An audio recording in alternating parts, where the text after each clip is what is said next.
అందరికీ నమస్కారం. భరతమాత పునర్వైభవ ప్రాప్తి కొరకు అంకితమైన నవభారతానికి స్వాగతం, సుస్వాగతం. 23వ భాగంలో శివాజీ సోదరుడైన సంభాజీ వీరమరణం గురించి తెలుసుకున్నాం. ఈ భాగంలో శివాజీ ఔరంగజేబుతో జరిపిన సంధి సంప్రదింపుల గురించి తెలుసుకుందాం.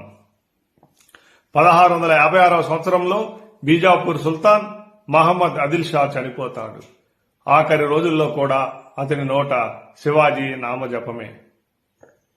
చనిపోయేటప్పుడు అతను తన సర్దారులను పిలిచి బీజాపూర్ సామ్రాజ్యానికి ముప్పుగా మారిన శివాజీని ఎలాగైనా అణచాలని చెప్పి చనిపోతాడు.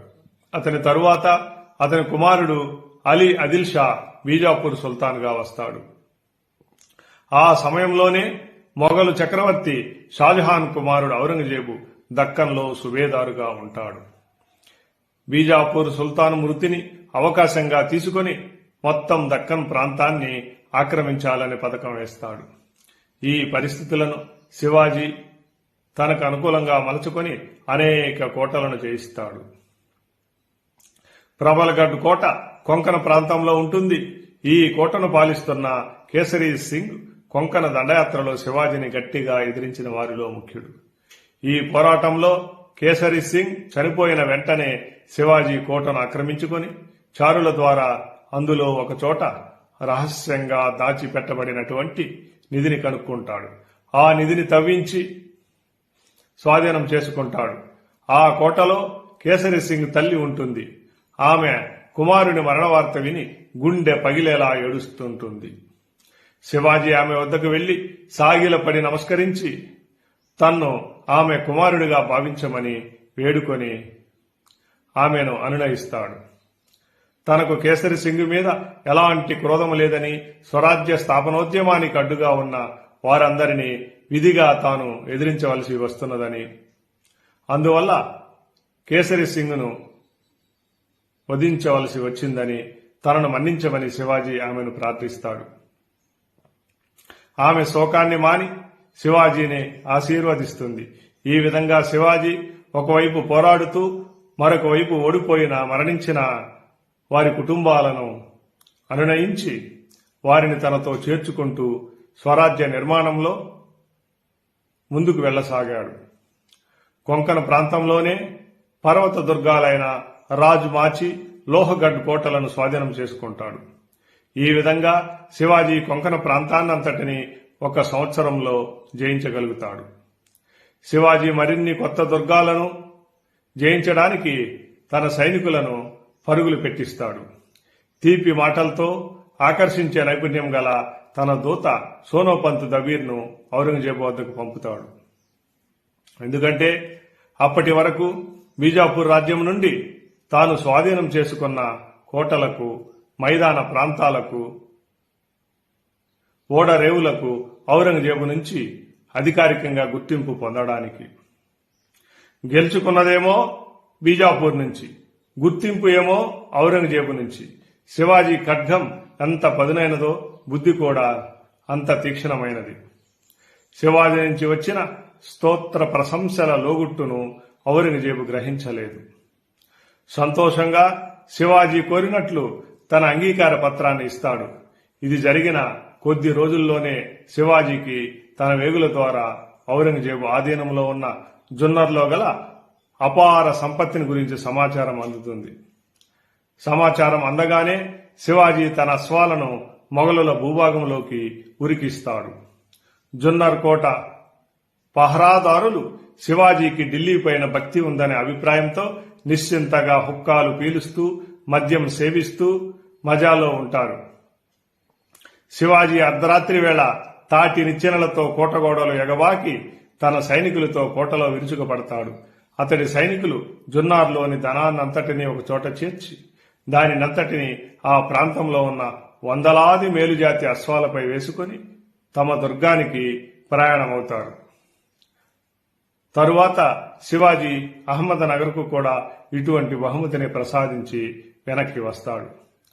అసలు ఔరంగజేబు అంటేనే కుటిలత్వానికి, జిత్తులకు మారుపేరు.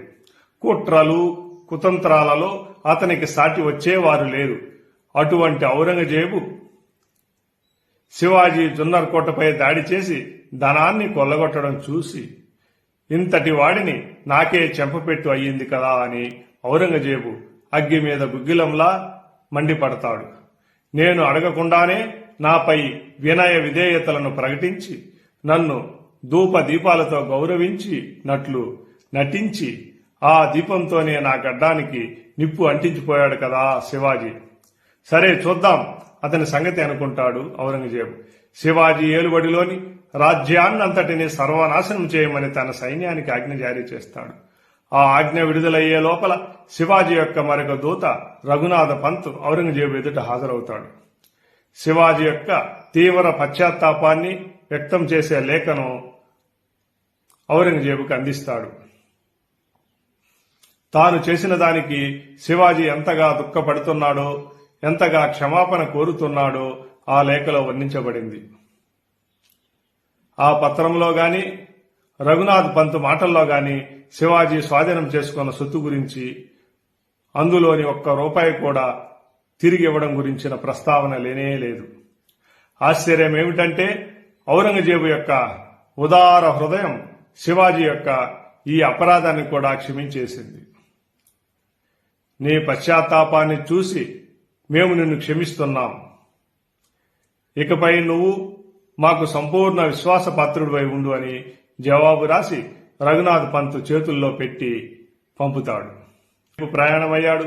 ఇంతటి సువర్ణావకాశాన్ని శివాజీ ఎలా వదులుకుంటాడు? తండ్రి గారి విడుదల నిమిత్తమై వదులుకున్న కొండనా దుర్గమును తిరిగి స్వాధీనం చేసుకుంటాడు. ఆ పైన జింజీ దుర్గపు సిద్ధీలకు కూడా తన ఖడ్గపు రుచిని చూపించి తిరిగి వస్తాడు. శివాజీ అనుచరులు ఒక్కొక్కరు ఒక్కొక్క కోటను శివాజీ చెప్పిందే తడువుగా వెళ్లి స్వాధీనం చేసుకోసాగారు. శివాజీ నేతృత్వంలో సైనికులందరూ స్వరాజ్య నిర్మాణ సాధనలో మనస్ఫూర్తిగా పాల్గొంటారు. శివాజీ దెబ్బకు చూస్తుండగానే 40కి పైగా దుర్గాలు విముక్తమై స్వేచ్ఛ వాయువులు పీల్చుకున్నాయి. ఆ పైన సముద్రంపై ఆధిపత్యం నెలకొల్పాలనే ఆలోచన శివాజీకి కలిగింది. సముద్రంపై అధికారం లేనిదే స్వరాజ్యంపై ముసురుకున్న సమస్యలు తొలగవని ఆయన అర్థం చేసుకుంటాడు. అప్పటికే పశ్చిమ సాగర తీరం మీద అన్ని వైపులా ఐరోపా నుంచి వచ్చిన తెల్ల జాతి వారు స్థావరాలు ఏర్పరచుకుంటారు.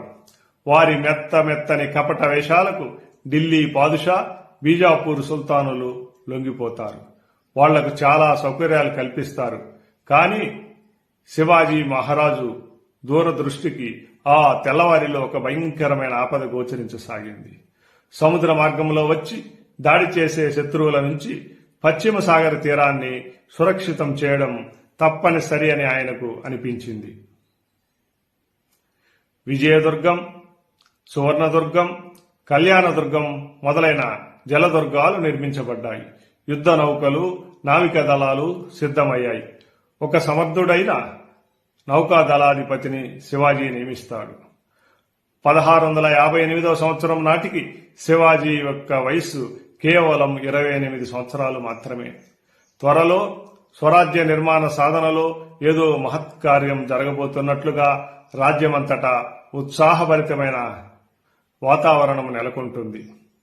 తరువాతి భాగంలో బీజాపూర్ దర్బారులోని సంఘటనల గురించి తెలుసుకుందాం.